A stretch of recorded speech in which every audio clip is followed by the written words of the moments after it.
Ryed. Hello, Ryed. Am I saying your name right? Anyone else on camera? It'd be nice to see some people. We're starting in 1 minute. Hey, Kaya. Yeah, it's really good to be able to see people. It makes it much easier to teach a class. So I super appreciate it if you're able to be on camera. Doesn't matter if you're, doing washing up or moving around or anything like that. I don't mind. It's better to see you.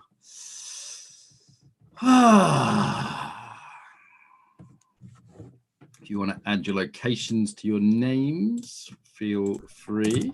It's quite nice. Where in Italy are you again, Jamie, now? Tuscany. Tuscany, my favorite bit. Okay, welcome. Oh, there we go. Now we're seeing some faces. Better, in it? It's much nicer. Hello, people. How are you doing today? Give me a sign. Make it obvious. Make it bigger. Come on, turn it up a little bit. Someone's happy. Jazz hands. Someone's tired. Someone's okay. Someone's in Brazil. Oi, Linda, tudo bem? So we're good. That's Karen. She keeps interrupting me. Frankly, I've had enough of Karen, but that's what we've called her, right, Steve? Yeah, she's Karen. Karen. Okay, welcome to the session. This is EYP for coaches. This whole week has been a bit for coaches, a bit for normal people, a bit for yoga people. So we thought we'd do a session just for the coaches. If you're a facilitator, that's fine. You can look at coaching in the broadest picture, broadest sense of the term. A lot of things could come under that umbrella. However, I will be talking as if you are all coaches. What kind of coach are you? Please put that in the chat. Let's get a sense of your interests, concerns, etc. Life and corporate coach. Thank you, Mark. Uni students, business, coactive. Cool. I've had lots of contact with the coactive community over the years. Not a couch. A tango teacher, right? Tango teachers, you're essentially a relationship coach, whether you like it or not, aren't you? If you're a tango teacher, let's dance a bit of tango. Life coach. Okay, so different kinds of coaches. Cool. Jamie coaches intimacy. I've done a lot of leadership and business coaching over the years, and we both use EYP a lot. Let's say why. So I've been training coaches in embodiment for about 10 years. It's become probably the main thing I do. Some of you may know me through the conference or other things, but they're all side projects. The main thing I've been doing over the last, as my career really, has been training coaches to work with the body. Certain amount of body leadership stuff in business as well myself. I still have coaching clients, but I train a lot of coaches, obviously like the FEC course or the KEC course. There's like 500 people on there. And what we found is to train a coach to work with the body takes a little bit of time. And they have to learn certain principles and they have to get embodied themselves is kind of a key thing. And that's what like the KEC course that we do is all about, for example. But what people were asking me for was like a really concrete set of tools, And I found this when I was working with coaching clients is they'd say, look, just give me one thing I can do every day. So I have a problem with my confidence. You work with the body. I sort of get how that fits together. Give me a power pose, they'd say, because they'd see Amy Cuddy's talk or something like that. Yeah. Or they'd say, you know what? I have a problem with vulnerability. How do I practice that? I'm busy, but give me something I can practice. The other thing is I found that when I was using the EYP poses, it just very quickly got into the meat of it with the client. So the client would be like, blah, blah, blah, blah. Here's my theory about me, blah, blah, blah. And I'd say, shut up, do this. Okay, what's going on? Yeah. And then we'd actually really get beneath all the blah, blah, blah, right into the heart of the matter very quickly, that have these strong insights very quickly. I was thinking that my job as a coach is to help the client see the world differently. Because they're nearly all smart people that I'm working with. They have to be to afford me, right? The smart people. So the problem is not that they're not cognitively clever. Their problem is that they've got stuck in a way of being and they see the world in a particular way. So that way they only see all you are is a hammer, everything looks like a nail. And a nail's not always the solution. Does it make sense? So the best thing I can do as a coach is not just to talk at that cognitive level that they've already thought about it. Well, they wouldn't have come to me if they hadn't thought about it already, tried to fix themselves, but actually to change their being so they can change it themselves. Rather than give them the answers, I shift them, and then they have different answers, different ways of being. So there's a few things I've talked about. So let me break it down. So as a coach, I use embodiment. Actually, what do you think is the most important side of this as a coach? Where could I be using embodiment? So we talked about the client. What's the other side of the equation? Me. Okay. So coaches always forget this. They're always like, listen, I'm fine, but my clients are really screwed up. Okay. And I'm like, yeah, maybe.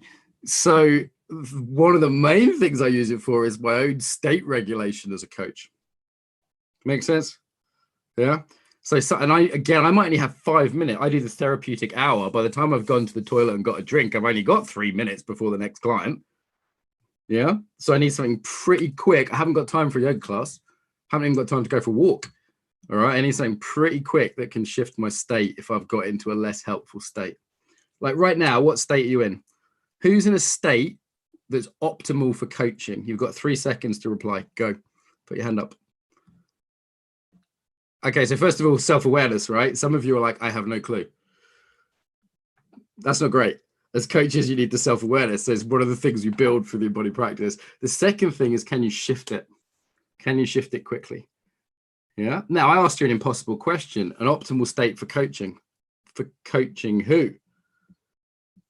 Right? Now, if you're exhausted and hungry and miserable, that's probably not great for anyone, right? Just massively in fight or flight or something, yeah? However, is your coachee someone that wants a fun coach or a serious coach? Do they need like loads of power? Like when I'm coaching Russian executives, I'm like, sit down, iди сюда, right? Like I have to be completely dominant with them or they don't take me seriously. You try that with like a 14-year-old who's been abused. You're just going to scare them. Make sense? Yeah. So it's like, I need to be able to embody on one hand, like complete authority and power. And on the other hand, like really sweet, open softness and like safety. So who am I in the ideal state for? I have some clients that just want to joke the whole time. That's the best way to work with them. Other clients, they're a bit more serious. Does that make sense? So can you shift? Can you shift as a coach? Or are you just like, I'm just me the whole time? Well, hopefully you don't shift like your like core values or something, right? But you do need to be able to shift your state. You follow me? So how do you shift your state as a coach? Have a coffee. Okay, yeah, okay, you can do that. What else could you do? You tell me. Stick it in the chat. What can you do? No side chat, by the way. It's fucking rude, but feel free to answer my questions. So what could you do as a coach? Centering, great. So centering is your basic reduction of fight or flight. I teach that to all my students. EYP, of course. Yes, absolutely. So you think of centering as sort of like, okay, not okay. It's pretty basic. EYP is 26 options. That's much more specific. Yeah, much more specific. I mean, centering alone is great if you're in fight or flight. That's generally not helpful. So yeah, working with movement, working breath, shift energy. What's energy? Okay, normally it means posture, breathing, movement, breath, attention, visualization. They're all the things we use in EYP. Some of you are experts in one of those. You're almost certainly not skilled in all of them. Yeah, so you can shift as a coach with your breath. Like try this one.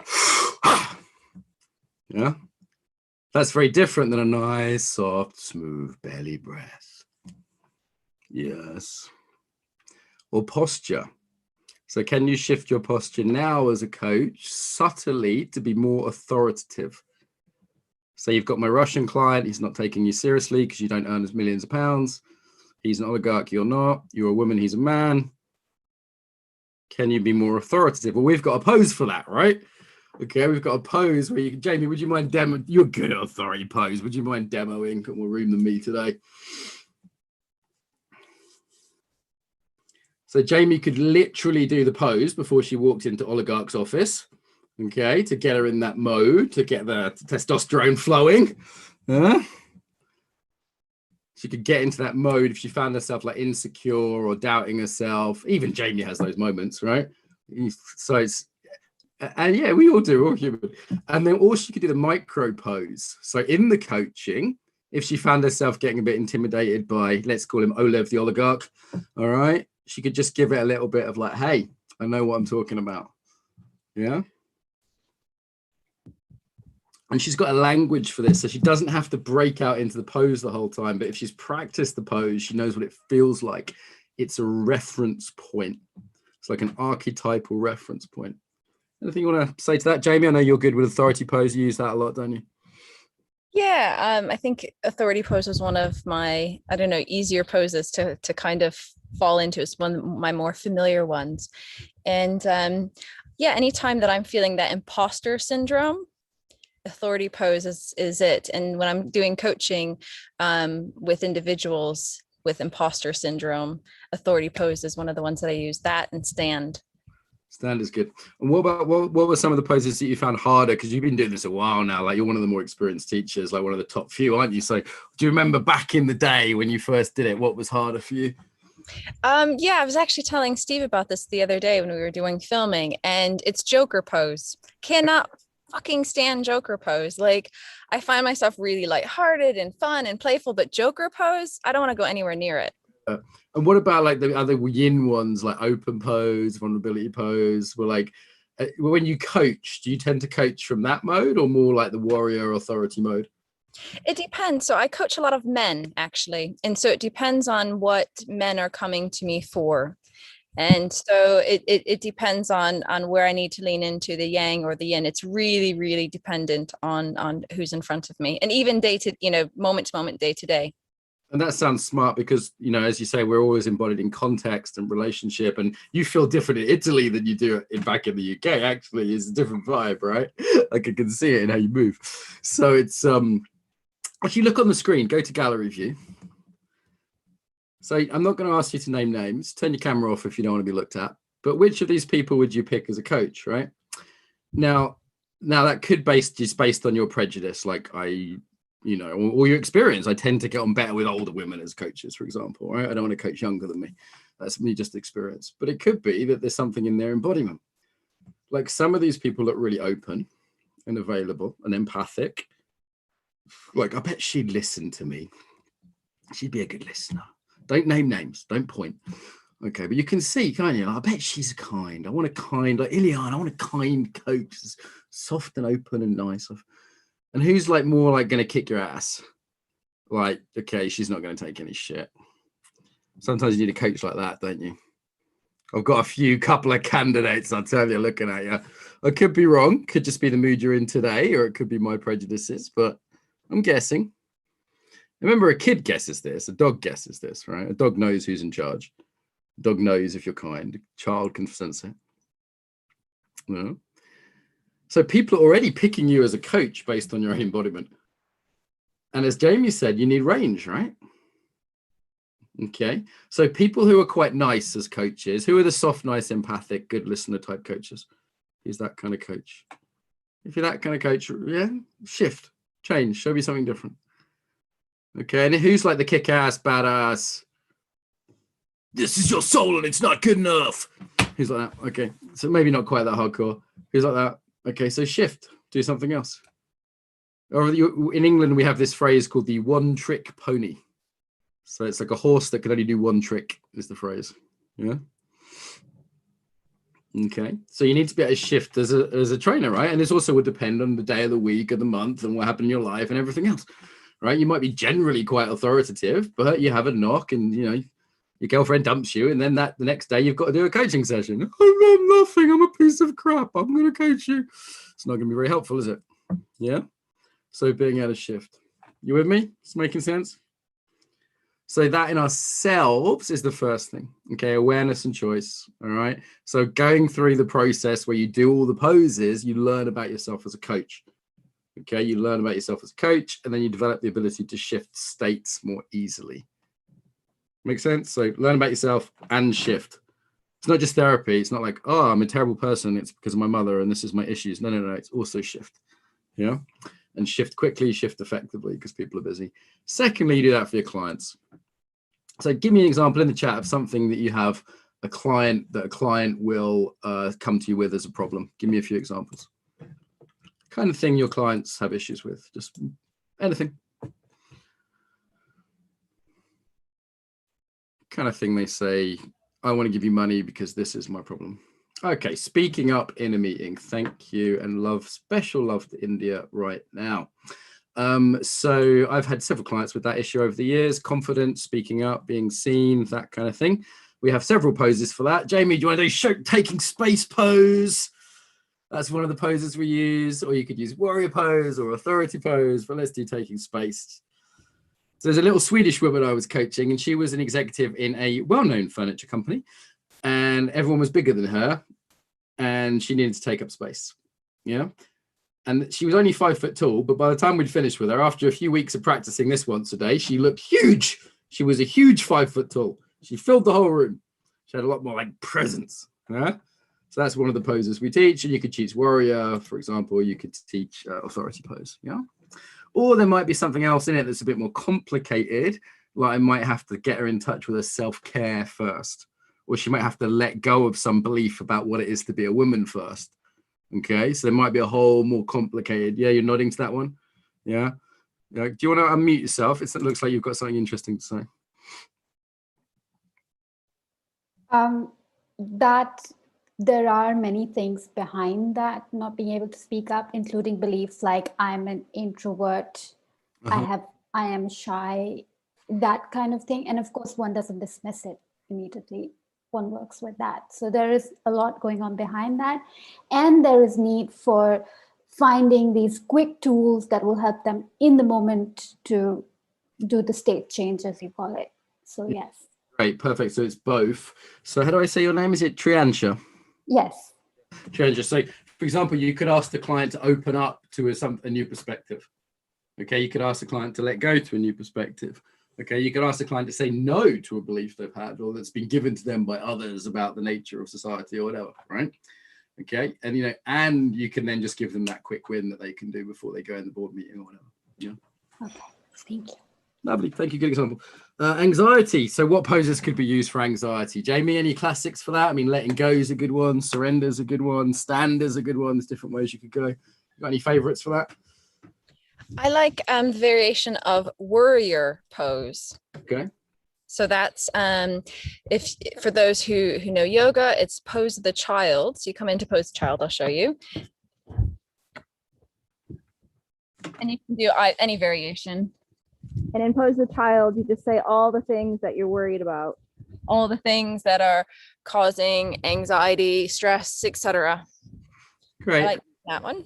Variations you can do sort of sitting down or not having to be on the floor as well. Like all the poses are non-athletic because they need to be done by anyone. And there's, you could rest your head on a desk like this and do the same, Yeah. The most athletic pose we do would be something like a standing forward bend. That would be like literally the most athletic. Pressure at work, well, it would depend on the pressure, but here's another one you could do. If you're with a partner, you could actually simulate that. So you'll see coaching demos in the coaching product where people are talking about pressure and like they're doing no pose or whatever it is. And I'm actually applying pressure to them. I'm like, well, how do you respond to pressure? And they've got a theory about that, but let's see what they actually do. Yeah. So both to generate insight and to generate capacity. Client doesn't know and feels what she wants in her life. Great. So how do we connect to say life purpose? What do you want to receive? What do you want to give? So we have poses for giving and receiving. What do you actually want to receive? Let's try a pose to help you get in contact with that energy because maybe no one taught you that. Particularly if you're constantly giving, it's like, well, what do you want to receive? And people that have been stuck with issues for years shift their posture and within 30 seconds they go, oh, hugely powerful. Here's the thing. You can shift the mind, you can maybe shift the spirit, the emotions, but the body's the most easy thing to shift because it's right here. Yeah. It's the most manifest in tantric terms. It's the most doable with. So if I say to you, change your mind, how do I do that? Right? It's more abstract. So, but because they're all linked together, you just change the body and then the mind changes, the emotion changes. So it's just the one you can get at easier. Make sense? Yeah. So this is why I think it's one of the more quick wins as a coach, one of the more powerful things to work with. Not to say I don't work with language or thinking or beliefs or anything else. Saying no boundaries. Yep. So we've got a pose for that. One of the absolute classics. We work with this all the time. There was an excellent session. Was it Christina that did the no session? It was, wasn't it? Yeah, it was a good one. saying yes as well. So some people just find it hard to be open. Yeah, they're a bit defensive. So we have a yes pose, an opening up, and an open pose. Perfectionism would probably work with criticism pose, evaluation pose. Actually, someone sent me a picture. Their 8-year-old in the Tate Modern was doing the exact evaluation pose while looking at the art. Yeah, it was the exact pose that we use. I even actually once I was teaching a workshop and had this Russian guy says, "I do not believe your system is very good." I said, "Oh, can you just freeze there?" Took a picture of him and I said, "Turn to page 78 in this book." And it was the exact same pose. He said, "Maybe you are right." It was good. Yeah, so there's a way in which these are universal, but working with self-criticism, you can work with this as criticism, but you can also work with self-care. So Patricia did a wonderful session on self-care. Who's had a client that's had an issue with self-care? You should all put your hand up, right? Pretty much everyone's had a client that's had some kind of self-care, self-love issue. Some cultures, genders, etc., more than others, but pretty much everyone's got something. Transcendence, yeah, rise above the bullshit, yeah. Or you might have a client. So poses go two ways. Either they need it or they do it too much.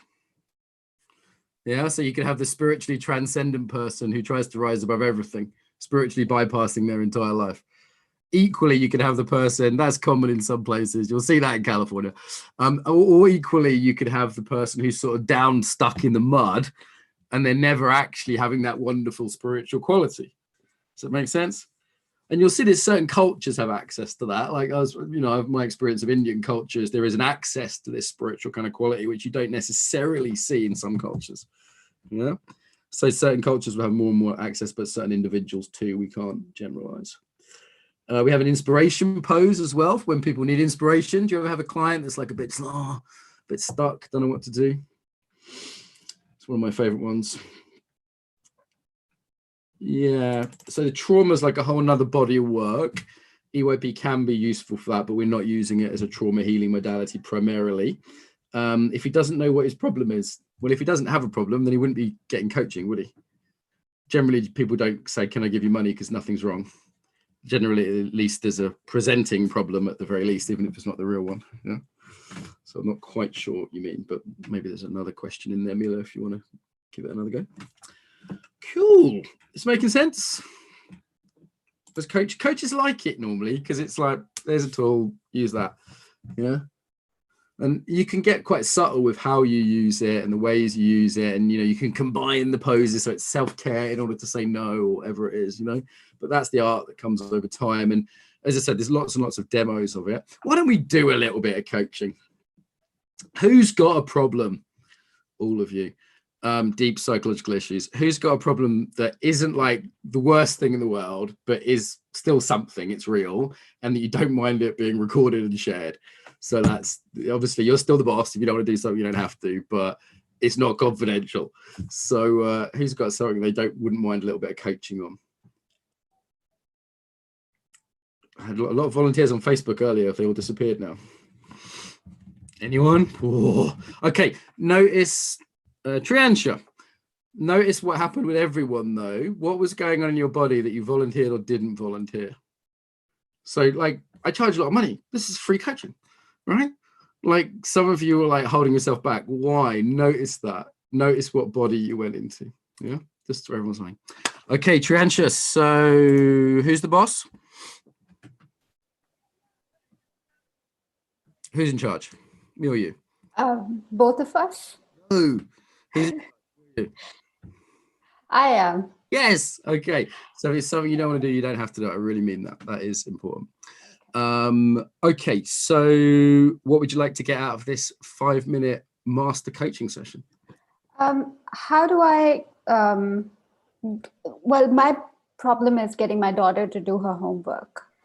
Okay. A common problem for mothers, I imagine, around the world. Yeah. Yes. Okay. So what would you like?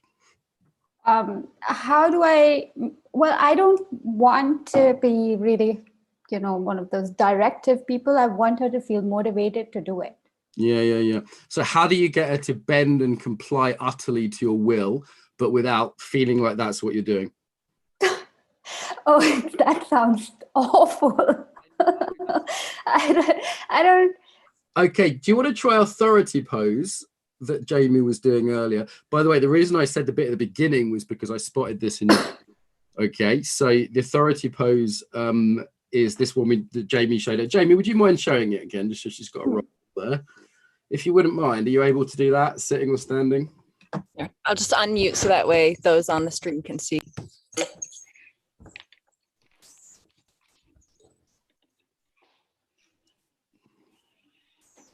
So get yourself a nice firm base. So you've got a solid pose, one leg forward. And it's like, if you were to like jump up and down, you'd be there, poof, you'd be able to land, you're solid. No one would be able to push you over right now, okay? If I was coaching you in person, I might even give you a little, nudge. Yeah?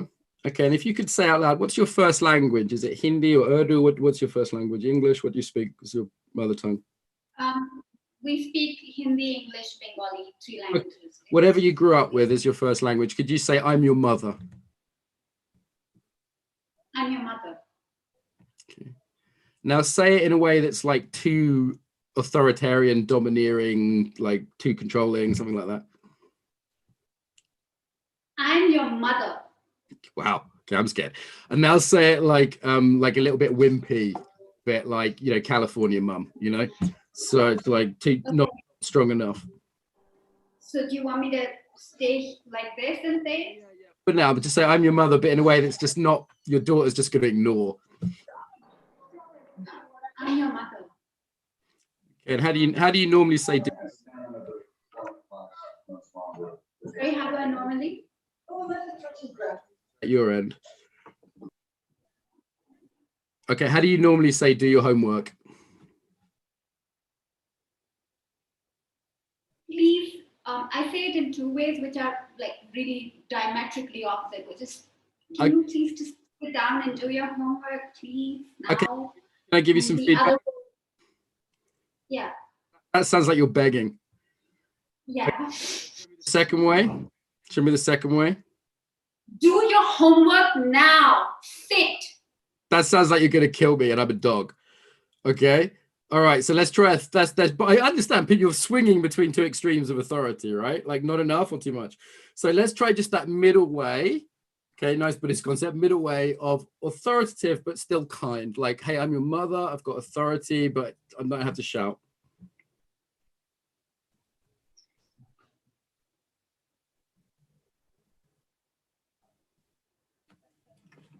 Do you, Any language.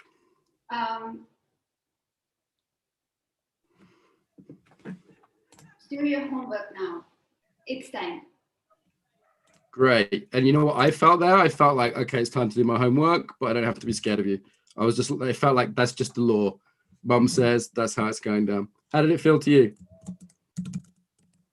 Unfamiliar. Yes. Yeah. How does it feel when you buy new shoes? How does it feel when I buy new shoes? Losing your voice. Somehow. How does it feel when you buy new shoes? When I buy new shoes? You have to wear them in, right? It's uncomfortable in the beginning and a little tight and not used. Yeah. I'm not used to them. So it's maybe a bit like that at first, right? So you might need to practice this.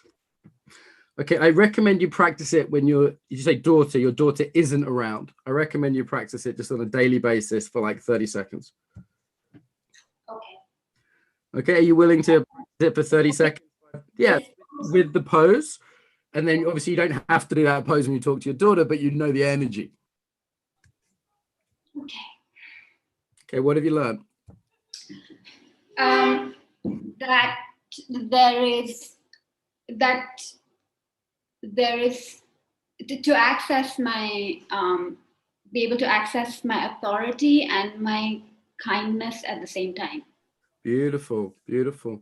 So that could be your question when you do the pose is how is it to be authoritative and kind? Have that as a question, find that in the body, practice it on your own, then apply it with your daughter when you need it. Okay. Sound good? Jamie's giving you lots of love right now. Yeah, the other way you can do it, Jamie's saying, is to touch the heart. Thank you, Jamie. And then to do the pose from here. And that will help you access the sort of love within the authority. Mm-hmm. You're only being authoritative because you care about her, right? You wanted to do her homework so she does well. I mean, it's coming from love. It's not coming from any nastiness. Yeah. Yeah. and yet I don't want her to bend to my will or anything or become extra compliant. I just want her to choose to do something. So this might be the way to do it too. Mm-hmm. Okay, well, there's probably more there we could work with, but hopefully that gives you something to practice. We've explored the idea of authority coming from love rather than coming from abuse, and you don't have to be wimpy or shouty. You've got this middle ground of being able to be loving with your authority, yeah, and not just telling you that. You could read a book on that, but actually giving you a felt sense of it so you can practice that. Okay. Cool. Thank you so much. Much appreciated. So let's all give her a bit of sparkles or namaste or whatever you want to do. All right. Thank you so much. So does anyone got any questions on the coaching process? We're not going to, don't give her advice. I can see some of you typing. All right. You're not here to coach her. So we're not here to comment on her life and her parenting and her process, but any commenting or questions about the coaching and how I use the pose. Let me talk you through what happened. So as soon as I saw her, I went authority. So this is why I was a little bit careful about the like who's in charge thing, because I could feel a thing. And that also can make sense if you know about cultural stuff as well. And then gender, blah, blah, blah. So there was that right at the beginning. And then she started to tell me the issue. And I just picked the most relevant pose to the issue. So being a mother is a kind of authority. She's talking about getting her to do her homework. That's a kind of leadership. So I immediately went, okay, authority pose is probably going to be helpful. That was mostly intuitive, but it turned out it was pretty spot on for the issue. Then we looked, I just got her just doing things in that pose. We could have gone more into how does she feel in that pose? Does she feel at home? Does she feel not at home? We didn't do that, but we could have gone more into that. Yeah. Then she just very easily gave me this polarity of like, you know, too extreme or not enough. And then she came up with the integration of the sort of more loving authority. And then we gave her a little practice to take away based on that. Okay. So this was perfect classic example of EYP coaching in many ways. The only things we really skipped is I would have taken a lot longer before getting into the pose if it were a client that I had for half an hour.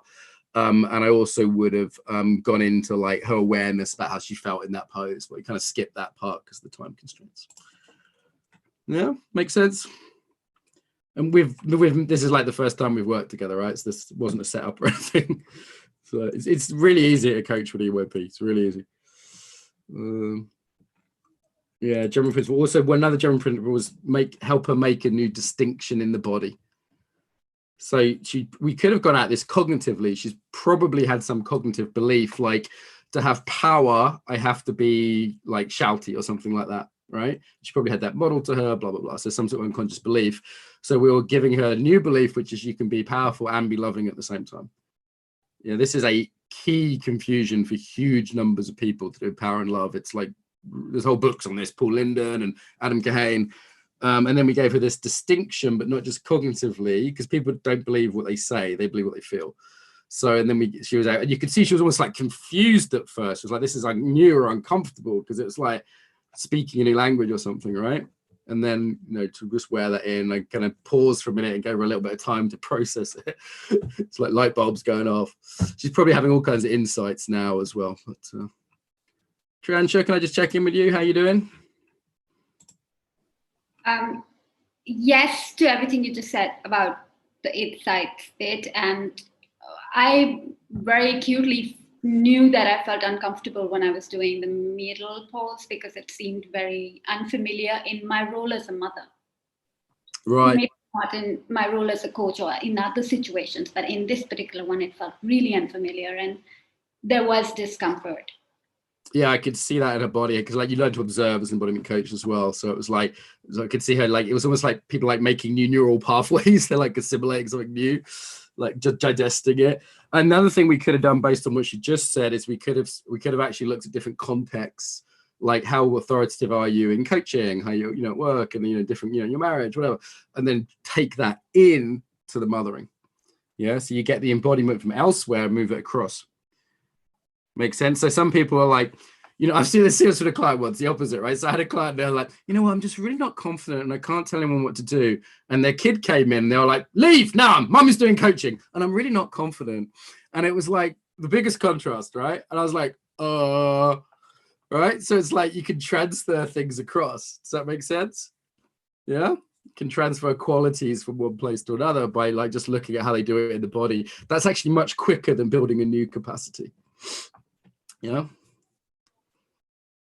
Cool. Most of us have got quite a lot of range if we look at across our life and across the span of our life, just maybe not within a particular area. Cool. Next. Kaya, how do I say your name? It's Kaya. And this is my spiritual home, aren't you? The home of Stella Artois in Belgium. It is, yes. How can I help? Well, I noticed this week, and that's not new to me, that with the martial arts, I followed this morning karate with Roma, and yesterday I followed Aikido class. I love the class. Sometimes I'm confused with the coordination and the movements, and I love it until the end. Then all of a sudden I crack, and I'm getting into this perfectionist stadium, like, oh my God, so frustrated that I can't do it right from the first moment they teach it to me. Okay, so you have to be perfect from the beginning moment they speak to you. I do. Way to live and torture yourself. So yeah, okay, so by having to be perfect, you how's that working out? I mean, is that like a kind thing to do to yourself? No, not at all. You learn? Learn? Sometimes I don't hear you. Help you learn. Help? Quite bad sound, actually. Do you have headphones by any chance? Yeah, I have. Some background noise. Sound is not perfect. How does that feel? So, Kaya, your sound is not perfect. My sound to you now, and it's better? It's still not perfect. How does that feel? Your sound isn't perfect straight away. It makes me get warm. Your sound isn't perfect. I get stressed by it when you say it. Okay, where? Here. Your body?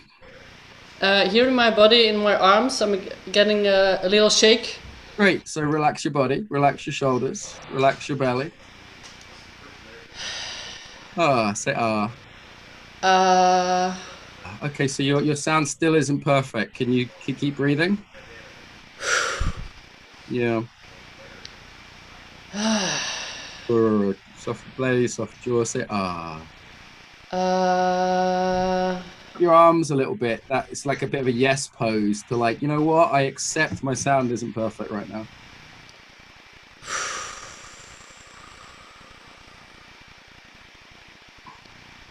I didn't hear you. Perfect. So it's can you open up your arms and accept that it's not perfect? Just be like, you know what? It's okay that it's not perfect.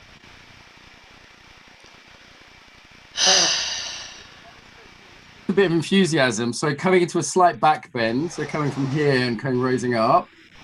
Yeah. And I want you to say, I'm not perfect, and that's fucking amazing. If you want, you don't have to, but if you want to. No, I'm gonna do it. I want to try. You prefer. I'm not perfect, and that's all right. It's not just okay, it's fucking amazing. It's the best thing. I'm not perfect, that's fucking all right and amazing. Okay. Okay. It feels great. Liberating, huh? Yeah. Accept non-perfection. You can celebrate non-perfection. You can let go of perfectionism. We haven't done that pose, but we could. Mm-hmm. Let's, just as a second thing, let's go into it. So let's do critic pose, evaluation pose. Okay. Chin up. Cross your arm. Make sure it's perfect. And when you're in this pose of the critic, you're criticizing yourself, right? As I understand it. What are you telling yourself? Say it out loud. I'm not good enough.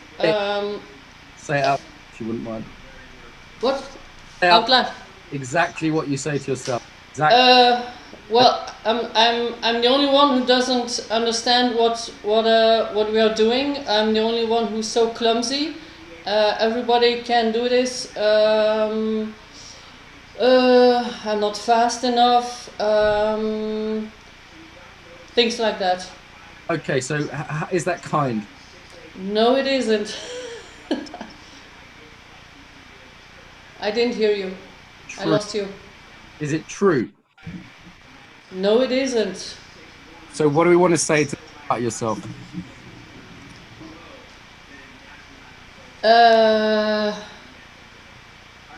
it's new to me. I'm here to learn. Yeah, that sounds like a healthier perspective. But the first thing you need to say is no to that part of yourself. Thank you for your opinion. I appreciate you trying to help me. And no, I'm just learning. I'm new to this. Okay, can you do that? Okay. Stand up. Sitting is fine, as you prefer. Sitting or standing is fine. Okay, 1 foot forward, solid base, so you feel the strength in your legs. Then one hand goes up in front of the body, right in the middle of the chest, and saying to you that part of yourself, not abusively, because that critic's trying to help, but it's not doing a very good job, right? So you're just saying no to that part of yourself. No. Would you say no? No. Yeah. And then give yourself a little bit of self-care pose. And from self-care, what do you want to say to yourself? What is it you said before? It was really nice, actually. It's the first time I do this, so I'm here to learn. Right. And I give myself time to learn this and enjoy this, and then enjoy the learning path. Mm-hmm. That sounds kinder. How does it feel? It feels warm around here, and it feels like being embraced and more grounded. Nice. If you want to take a seat again, I'll just recap what we did. I'm going to pause your sound for a minute because you've got some background noise. So we just did some basic centering, first of all, right? So basic centering is just super helpful for all coaches, right? It's the reason it's the first thing we teach on the KET course, yeah? And then we actually increased that with some EYP. So we did a little bit of opening up, okay, to being imperfect, just a little bit of basic yes pose, yeah? And then we actually kind of played with it and had fun with it. Like, I'm imperfect and fuck it. That could be a daily practice, either one of those. We didn't do a letting go of imperfection, but we could have done. And then we did a little bit of really listening to it. And sometimes that's very painful. It makes the internal obvious. And then, I've heard a lot of clients say, I don't want to talk to myself like that. That's not okay. It makes it bigger in that way. So we deliberately made it bigger, that part of you. And then we practiced saying no to that part of you and finding some more caring parts instead. Yeah. So what would be the most useful thing to take away out of all of that? Because I deliberately did a lot of techniques for the sort of demo, as it were. But what's the most useful part for you to take away personally?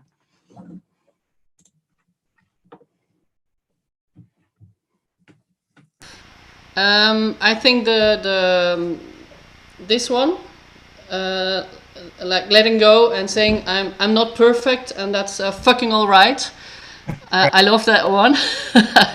And then the no pose, and after the no pose, the caring pose. Okay, great. So then maybe there's like a little kata, like 3 minutes you could practice every day. Like 3 minutes, even for busy people, is doable, right? So it would be like just having fun, the joyful say, fuck it, I'm not perfect. And then practicing that, saying no to the imperfection, and practicing the new form of self-talk. Some coaches will tell you what to talk, self-talk, but unless the body supports that, you'll just revert to the old way. Yeah. You're actually establishing a new body pattern to establish a new self-talk pattern. Make sense? It does. Thank you. Should we leave it there? Enough? All good? Yeah, I'm fine. Thank you, Val. Thank you so much. Alsjeblieft. Okay, so let's go. Same process as before. If you want to ask about the coaching, do, but we're not going to ask about the issue or offer advice. So any questions on what I did there? I was a little bit fast and furious because I'm sort of demoing different techniques and things. Something useful for you as a coach you could imagine using? Then buy my stuff. Okay, yeah. Obviously, I'm pretty kind of fluid with it just because I've practiced a lot. You're right. Like a lot of that comes with practice. The actual basic method, though, is pretty straightforward. Very helpful, very helpful. You're welcome.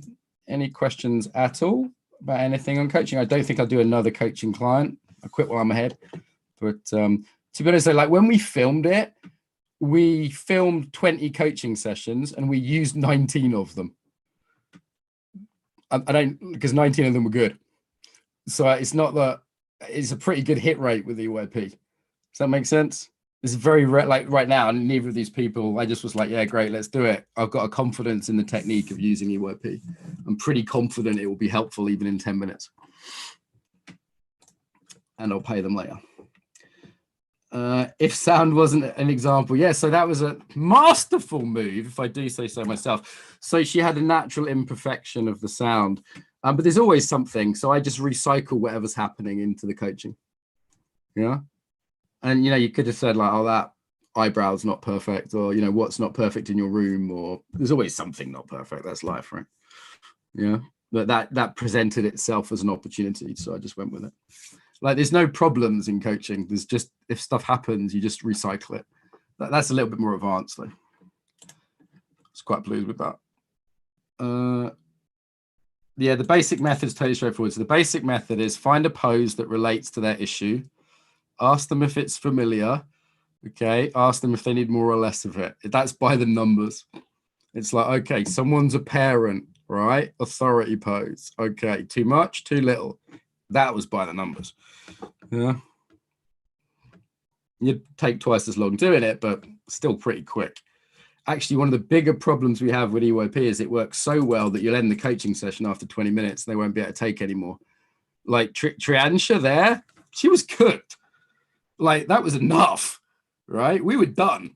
Like if she'd have booked an hour, we would have just had to talk about the weather.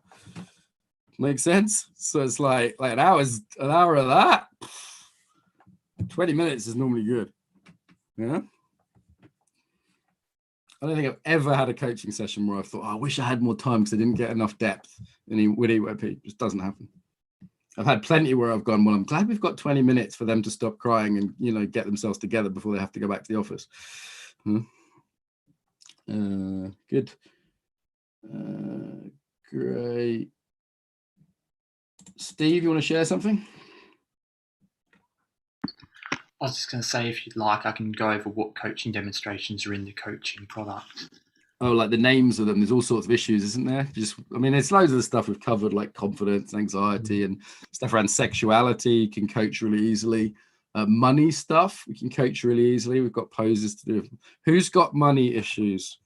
Put your hands up. You all have. Okay, who's got sexuality and intimacy issues? Of course you have, you little pervs. Everyone has, okay? So that's the kind of stuff that really is so easy to go through the body. Obviously, we've got sensuality pose for, say, working with intimacy, but there's a load of other poses. You can look at yin and yang and polarity. You can look at people's self-care around it, people's boundaries around it.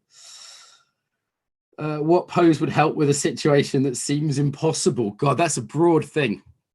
It could be transcendence. It could be inspiration pose, you know, to inspired solution. Could be letting go of having a solution. Someone says, you seem to have all the issues. We all do. We all have all the issues. Jamie, any favorites for you for coaching that you want to feel like I should mention that are kind of classic good wins before we wrap this up?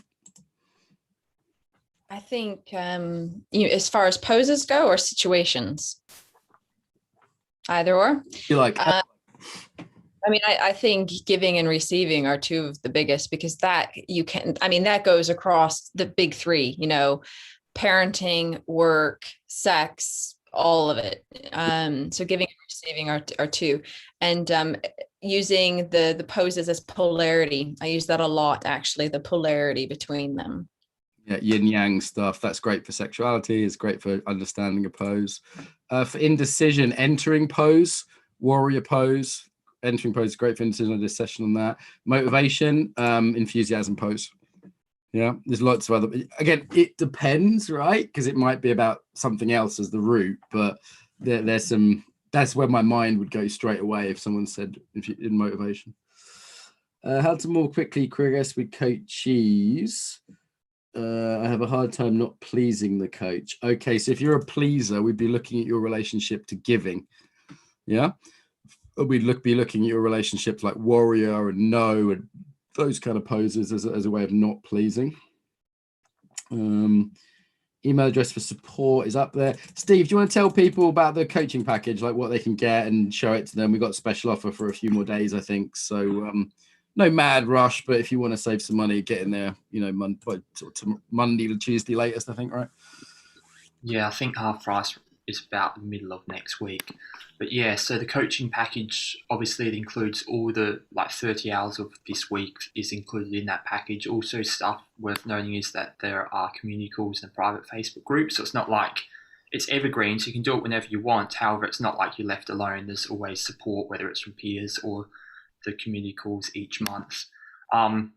Some of the really important stuff in there is safety with clients, also looking, as Mark said, the basic EYP method, and then the coaching demos. So like, for example, we just did some, so yin yang poses, as Jamie just mentioned, and lots of examples of different EYP poses and how that can be used. And those are very important ones. There's 2 of those. So yeah, there's a whole heap of different things there. The certification as well is you'll do a bit of this with clients. So you can do it if you're not a coach, but it's useful to get the coaching certification to actually work with someone. And then there's a 1-hour call to sort of get that certification with Vidyadasa. So yeah, there's a whole heap of stuff in there, whether it's looking at the background, different layers of it, the models of how it's used, mistakes in it, all that sort of stuff, safety. Yeah. And it's very much personal as well. It's really important people don't just look at a demo and go, I can do that. No, you fucking can't. Okay. You can't for a couple of reasons. 1, you'll do it wrong. 2, you'll hurt people. So stuff with no pose, for example, stuff around like rape and violation and all sorts of shit comes up. All right. So it's not to say that, you know, you have to be scared of it, but you do need to know what you're doing. And for example, I saw one of you do no pose like that. That's wrong. Okay. Someone else was doing it like that. That's wrong. Okay, so there's like 15 ways to be wrong with no pose, which would just mean you'll be teaching it wrong. So you do need to kind of go through it technically, and also some of the stuff around trauma sensitivity is pretty important. Is it part of KEC? It's a very small part of KEC. It's just an hour, so you could add this on as an expansion to KEC. KEC uses mostly different tools. Is there a pose to find balance after intimidation? Yeah, could be letting go, could be stand. Could be finding your warrior again, could be self-care. There's a few things it could be. Personal embodiment comes first. Absolutely. So on the course, it takes you through doing it yourself. And here's the thing, you have to do it like deeper yourself to do it with clients. Yeah, you have to be really, like, the best thing you can do as a coach is embody the quality. Does that make sense? So yeah, I'm working with Triansha on authority, but I need to be able to embody authority. That's the more important thing, or else, to help her with that, to support with that. And if I'm intimidated by authority, I'm not going to be able to teach her. Yeah, it's way more important. Something worth noting with that as well, in terms of personal embodiment, is the videos themselves. There's like less than 10 hours worth of videos, but we recommend like 3 months at least to do it, because you've got to have that daily practice and really integrate it. You can't just go, I'm going to watch this in a day, all the videos, and I'm done. It's not like that. Yeah, it takes a little time just to actually work your way through it. As I said, it's self-paced, and you could do 5 minutes a day, 5 days a week, and that's all the poses in a week. So every week you're practicing the pose just for 1 minute, right? If you're really focused, you're really in it, that's enough. Yeah, do that for a couple of months and you'll shift. You'll get the sense of it. And also, I think it's worth mentioning that if you did it all in a hurry, you would fry your system. So you if you're really truly embodying them, you have to take your time with them, or you will be fried. This normally happens to us when we do a photo shoot, isn't it? I'm like, Jamie, another pose, another pose, another pose, and Jamie's like, ah. It's like, even trying to like psych. We're just trying to do them for the camera. It's kind of a problem. Cool. Final questions, then we'll wrap this up. I've enjoyed this. It's nice to do some coaching on a Saturday afternoon when I'm not allowed to leave the house. Tell me more about certification. It's all on there. Basically, you have to do your practice. You have to hand in some examples. Some people like the piece of paper. If I already do FEC, KEC, marketing and purpose black belt, super fan, Miller. Do you have space? I really don't know what's going on in your life. That sounds like a full-time job to me, doing all those things. Yeah. And I run 2 businesses and have 7 children. Probably not. I think that's up to you. But there is only so much embodiment work you could take in. I would say like everything I teach, a few years, be a good way to spread it out. Yeah. Wouldn't necessarily do it all at once. There I have some students, like there's one in Canada at the moment, she's just doing it like full time. She's doing everything. Yeah. Plus kids and online work. Yeah, so just be kind to yourself, okay? I'll still be here in a year, so will the product. It's online. Certification. Yeah, there Steve's put a bit about certification. Tried to watch all the videos and gone bonkers. Okay. Yeah, the calls are really good actually, that we have regular calls with people that are like, I think we're going to do them more than once a month for the next few months, because we're going to have like an influx of a few hundred students. There'll be like different time zones and stuff. Cool. Final questions? Any key takeaways today? Yeah, you can decide how long you can take over it. If you buy it in the next few days, you can get it at the best price and then work your way through it. Some people do it within 2 or 3 months. Other people, I saw one person took 2 years to do it. It's about 2 years old, so it's possible. Some people do it for a bit, then they lose track, and then we email them, they start doing it again. This was fun. It's life, isn't it? A pose to warm myself up, enthusiasm pose, or any pose that involves a chest opening back bend. But enthusiasm pose will make you just physically hot. Yeah, pushing pose. Yeah. Anyone where you bend the legs deeply as well. If you do any pose, but you really engage the quadriceps, just gets the blood going. But yeah, any back bendy ones like enthusiasm. Yeah, you do get cold when you lose weight. I remember that when I was cutting weight for a fight, you do get cold. Does it make sense to buy now and do it in 3 months? Yes, because it'll be cheaper. We're not going to do another deal for at least another 12 months. Probably, I don't want to promise, but very likely. Normally, we're getting into a thing with the company where like once a year we'll do a product. So like, we'll do Purpose Black Belt once a year, and then we'll do like an event like this. Thanks for demonstrating bodywork in session. You're welcome.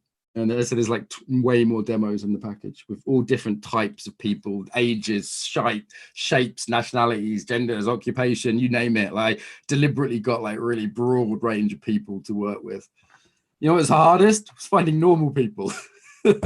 Finding like business people in a suit in Brighton. Are there client sessions arranged by EWP? There are client sessions you need to do, yes. No, do you have your own clients? Yeah, we don't give you the clients. Though if you wanted to offer in the Facebook group, for example, I'm sure you'd get some pretty quick. Can I offer myself for someone other than can practice on? Yes, you can if you want. It's you're keen to get some more free sessions, Lisa. I'm like, if one of my friends is studying massage, I'm like, do you need someone to practice on? I think it's a way of learning. Seeing how other people do it, and it's dialogic learning. I think it would be really useful. Yeah, nice. I see it. Tango lessons, inserting EYP. Yes, 2 of our main teachers in Russia are tango teachers. Actually, most of the Russian Moscow tango community have come across embodiment now. It's just a weird connection there. So I can hook you up with them and you can have a conversation about it. But Black Cat Tango in Moscow is full of embodiment. So yes, you can definitely incorporate it.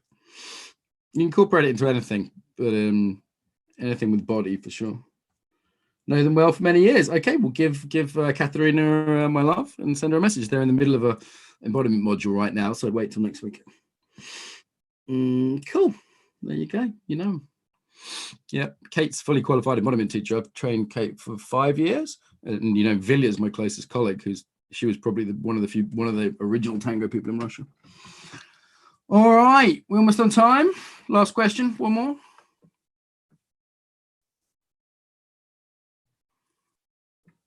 Cool.